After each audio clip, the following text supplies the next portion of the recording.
وَلَقَدْ يَسَّرْنَا الْقُرْآنَ لِلذِّكْرِ فَهَلْ مِن مُّدَّكِرٍ. الحمد لله رب العالمين والصلاة والسلام على أشرف الأنبياء والمرسلين. أما بعد، فأعوذ بالله من الشيطان الرجيم من همزه ونفخه ونفثه. بسم الله الرحمن الرحيم. رب اشرح لي صدري ويسر لي أمري واحلل عقدة من لساني يفقه قولي. اللهم انفعنا بما علمتنا وعلمنا ما ينفعنا وزدنا علما. فبشر عباد الذين يستمعون القول فيتبعون أحسنه. أولئك الذين هداهم الله وأولئك هم أولو الألباب. أعوذ بالله من الشيطان الرجيم. بسم الله الرحمن الرحيم. يسأله من في السماوات والأرض كل يوم هو في شأن فبأي آلاء ربكما تكذبان سنفرغ لكم أيها الثقلان فبأي آلاء ربكما تكذبان يا معشر الجن والإنس إن استطعتم أن تنفذوا من أقطار السماوات والأرض فانفذوا لا تنفذون إلا بسلطان فبأي آلاء ربكما تكذبان يرسل عليكما شواظ من نار ونحاس فلا تنتصران فبأي آلاء ربكما تكذبان فإذا انشقت السماء فكانت وردة كالدهان فبأي آلاء ربكما تكذبان فيومئذ لا يسأل عن ذنبه إنس ولا جان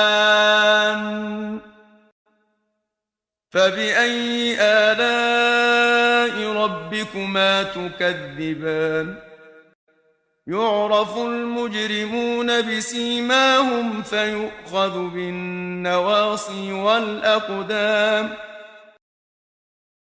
فبأي آلاء ربكما تكذبان هذه جهنم التي يكذب بها المجرمون يطوفون بينها وبين حميم آن فبأي آلاء ربكما تكذبان. أعوذ بالله من الشيطان الرجيم. بسم الله الرحمن الرحيم. يسأله من في السماوات والأرض.